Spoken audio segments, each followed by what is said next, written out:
दो बड़े एलिमेंट्स हैं। एक तो है पीएम राष्ट्रीय कृषि विकास योजना, दूसरी है कृषि उन्नति योजना। आप दोनों के दोनों इन पिलर्स में देखेंगे 9 एलिमेंट्स हैं। इसमें से कई चीजें आप अगर ढंग से देखेंगे, उनका सीधा साधा एकदम सीधा कनेक्शन है किसानों की इनकम से, सस्टेनेबल फार्मिंग से, एग्रीकल्चर के प्रोडक्शन से, और साथ ही साथ हमारे मिडिल क्लास परिवारों की थाली से। जैसे मैं एग्जाम्पल के तौर पे आपके सामने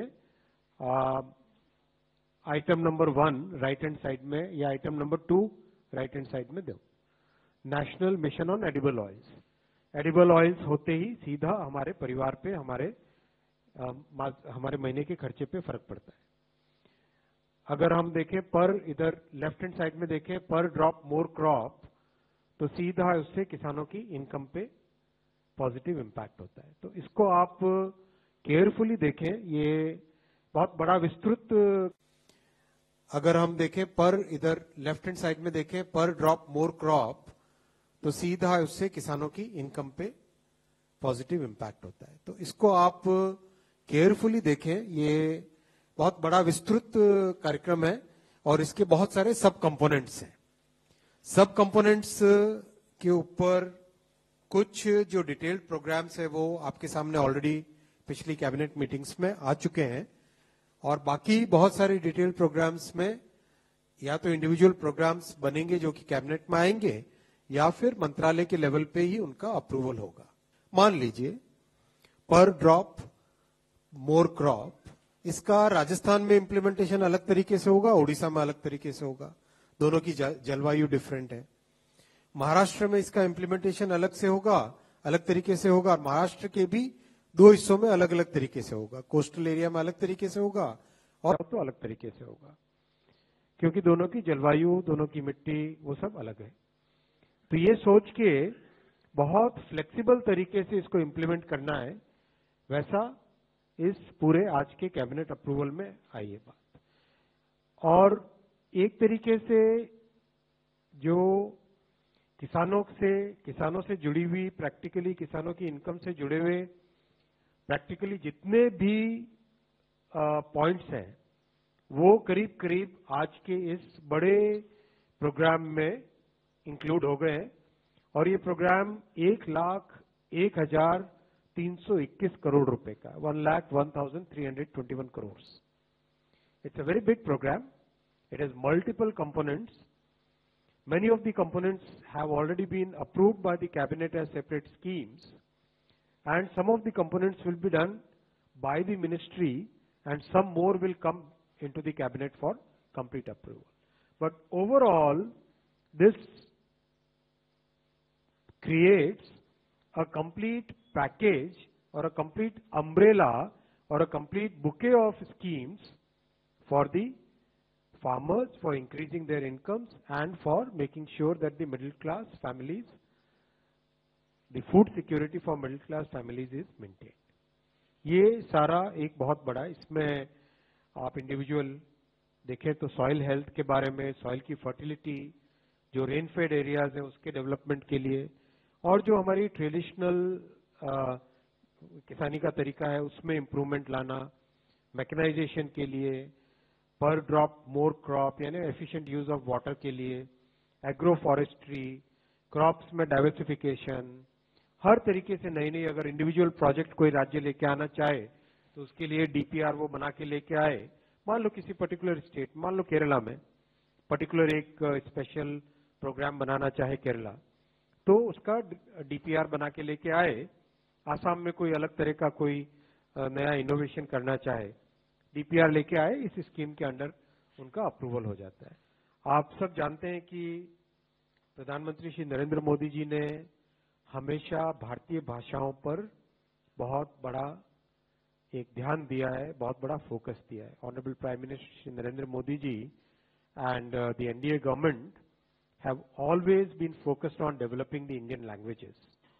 अपनी भाषा में हम गर्व करें और अपनी भाषा में एजुकेशन हो, अपनी भाषा में बातचीत में डेली में लाएं, हर तरीके से अपनी भाषाओं को, चाहे वो तमिल हो, चाहे तेलुगु हो, चाहे मलयालम, चाहे भोजपुरी, चाहे मैथिली, चाहे उड़िया, असमीज, गुजराती, मराठी, पंजाबी, कोई भी भाषा हो, अपनी भाषा में हम गर्व करें and be very aware of what our rich heritage was, what our culture was and how do we bring that same, जो हमारे कल्चर की समृद्धि, उस कल्चर की समृद्धि को आज कैसे लाए। इस पे आज बहुत बड़ा फैसला लिया गया है।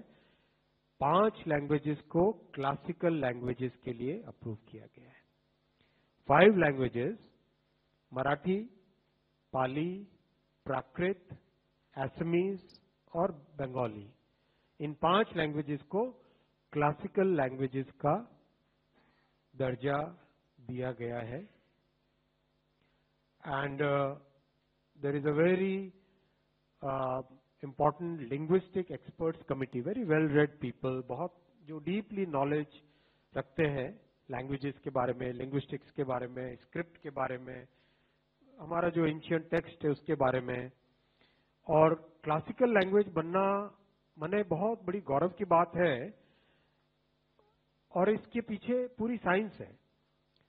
1500 से 2000 साल तक का उस लैंग्वेज में लिटरेचर है, उस लैंग्वेज की एक कंटिन्यूटी है, लैंग्वेज के बहुत सारे पुराने टाइम के इंस्क्रिप्शंस हो, कई जगह स्टोन्स पे है, कई जगह पेपर पर है, कई जगह ताड़पत्र पे है, कई जगह पे ओरल ट्रेडिशन से है।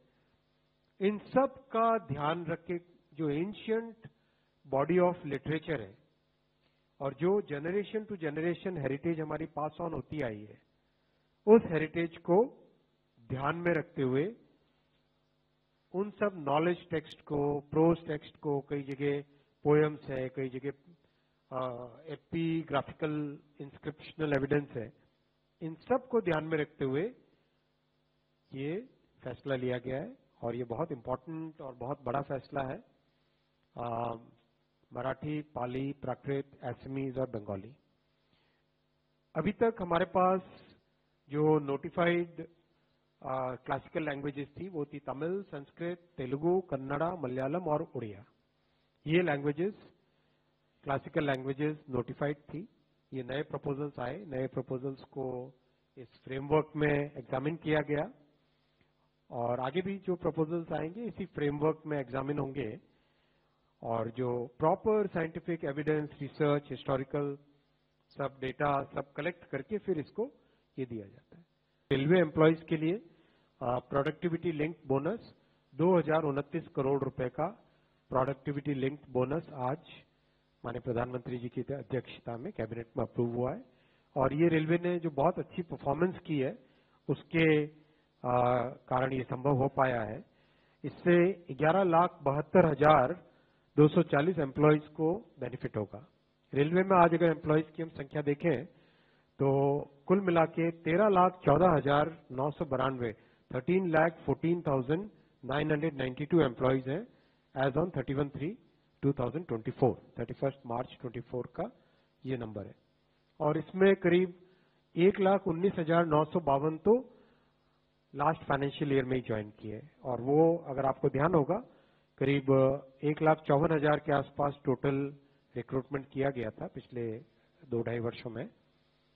उसमें 2 करोड़ से ज्यादा एप्लीकेशंस थी और बिना कोई हैसल, बिना कोई पेपर लीक, बिना कोई इधर कोई कंप्लेंट के बहुत ही स्मूथ तरीके से ये मैसिव एग्जाम कई सारे शहरों में 500 से ज्यादा शहरों में करीब 30 दिन तक एग्जाम चला था। 15 लैंग्वेजेस में कई सारी शिफ्टों में एग्जाम हुआ था, उसके कारण ये ज्वाइन किए थे। इसमें भी रेलवे के एम्प्लॉयज के साथ मिलके जो बना हुआ है फॉर्मूला, उसमें आउटपुट इनपुट यानी कितना आप इनपुट देते हो उससे कितना आउटपुट आ रहा है। मान लो कितने लोकोमोटिव लगाए तो कितना आगे पैसेंजर्स और कार्गो वो सिस्टम खींचता है। वैसे ही ऑपरेटिंग रेशियो यानी कॉस्ट कितनी है और आपकी रेवेन्यू कितना है, इन सब का ध्यान रखते हुए इन दोनों को 50-50% वेटेज दिया गया है। इस फॉर्मूले से 76 डेज का बोनस बनता है लेकिन आज कैबिनेट ने 78 डेज का बोनस अप्रूव किया है in recognition of all the good work that railway employees are doing. अभी वैकेंसीज 58,642 है, जिसमें अभी रिक्रूटमेंट का काम चल रहा है। और मैं ये नंबर इसलिए रखा क्योंकि विपक्ष की तरफ से बार बार बहुत एक छोटा नंबर डाल के लोगों को भ्रमित करने का प्रयास चलता रहता है। कभी कोई 20,000 बोलता है, कोई 25,000, कोई किसी भी तरह का कोई एक गलत नंबर डाल दो और फिर बाद में उसको गलत को आगे प्रसारित कर दो। इस तरह की उनका प्रयास चल रहा है, इसलिए ये नंबर आपके सामने रखा। As on today this number is 58,642 vacancies पे आज की तारीख में रिक्रूटमेंट का प्रोसेस चल रहा है। और एनुअल कैलेंडर से चल रहा है, जो कि 50-60 साल से नहीं हो पाया था, वो मोदी जी ने अपने कार्यकाल में किया। रेलवे के लिए एनुअल कैलेंडर बनाया, जिसमें जनवरी से मार्च के क्वार्टर में एक प्रकार का एक कैटेगरी का रिक्रूटमेंट, अप्रैल से जून के क्वार्टर में दूसरा, जुलाई से अक्टूबर में, जुलाई से सितंबर के क्वार्टर में तीसरा और अक्टूबर से दिसंबर के क्वार्टर में चौथे कैटेगरी का रिक्रूटमेंट प्रोसेस चालू हुआ।